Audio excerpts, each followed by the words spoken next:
ഇന്നൊരു പരിപ്പ് വടയുടെ റെസിപ്പിയാണ്. അതിന് ഒരു കപ്പ് കടലപ്പരിപ്പ് കഴുകി 4 മണിക്കൂർ കുതിർത്ത് ഡ്രെയിൻ ചെയ്ത് വെച്ചതാണിത്.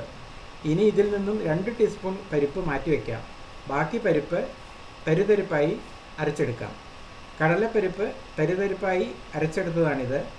ഇനി 10 ചെറിയ ഉള്ളി ചെറുതായി വട്ടത്തിൽ അരിഞ്ഞെടുക്കണം. ഒരു വലിയ കഷ്ണം ഇഞ്ചി ചെറുതായി അരിഞ്ഞെടുത്തത്, 2 പച്ചമുളക് ചെറുതായി വട്ടത്തിൽ അരിഞ്ഞെടുത്തത്, ഉണക്കമുളക് ചെറുതായി 2 എണ്ണം ചെറുതായി അരിഞ്ഞെടുത്തത്, കുറച്ച് കറിവേപ്പില ചെറുതായി അരിഞ്ഞത്, ഇവയെല്ലാം ഒരു ബൗളിലിട്ട് കൈകൊണ്ട് നന്നായി ഞെരടി മിക്സ് ചെയ്യുക. ഇനി അരച്ചെടുത്ത കടലപ്പരിപ്പ് ഇതിലേക്ക് ചേർക്കാം. 1/2 ടീസ്പൂൺ കായം പൊടിച്ചത് ചേർക്കാം. എല്ലാം കൂടി മിക്സ് ചെയ്യുക.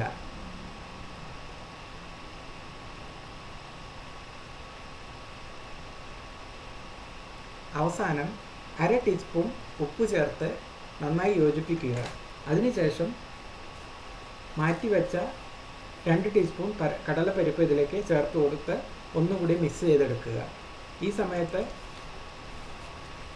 വടയുണ്ടാക്കാനുള്ള എണ്ണ സ്റ്റൗവിൽ വെച്ചിരുന്നു.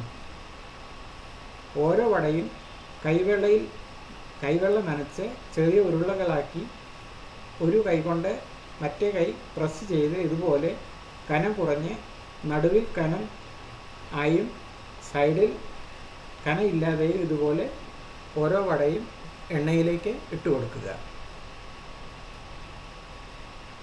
എണ്ണയിൽ ഇട്ട ശേഷം ഉടനെ ഇളക്കരുത്. ഫ്ലെയിം മീഡിയത്തിൽ വെച്ച് കൊടുക്കണം.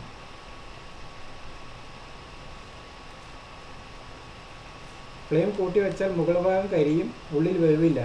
ഇട്ട് കൊടുത്ത ഉടനെ അതുകൊണ്ട് ഇളക്കാതിരിക്കാൻ ശ്രമിക്കുക. ഒരു ഭാഗം ആയാൽ മറ്റേ ഭാഗം തിരിച്ചിടുക.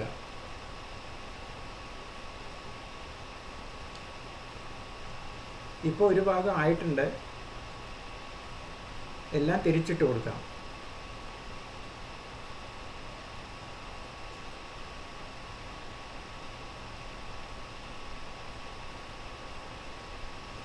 ഇതുപോലെ 2-3 പ്രാവശ്യം തിരിച്ചും മറിച്ചും ഇട്ട് ഗോൾഡൻ കളറായാൽ വട എണ്ണയിൽ നിന്നും കോരി മാറ്റാം.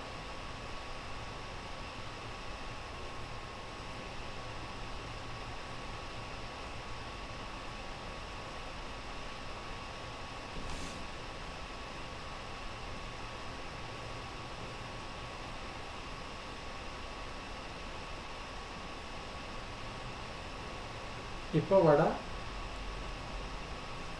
നല്ലവണ്ണം മൊരിഞ്ഞിട്ടുണ്ട്. ഇത് എണ്ണയിൽ നിന്നും കോരി മാറ്റാം.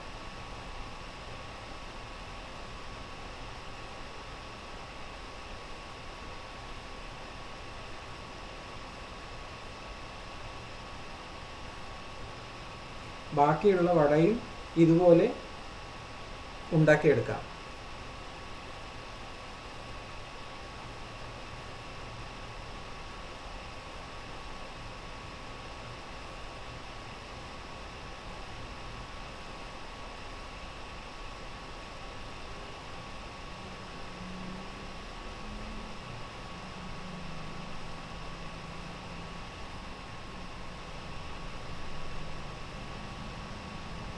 അപ്പോൾ എല്ലാ വടയും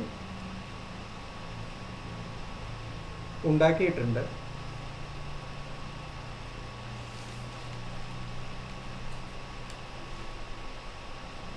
വീഡിയോ നിങ്ങൾക്ക് ഇഷ്ടമായാൽ അഭിപ്രായം പറയുക, ലൈക്ക് ചെയ്യുക, ഷെയർ ചെയ്യുക. അതുപോലെ സബ്സ്ക്രൈബ് ചെയ്ത് സപ്പോർട്ട് ചെയ്യണം. വീണ്ടും ഒരു നല്ലൊരു റെസിപ്പിയുമായി വരുന്നതുവരേക്ക് നമസ്കാരം. Thank you.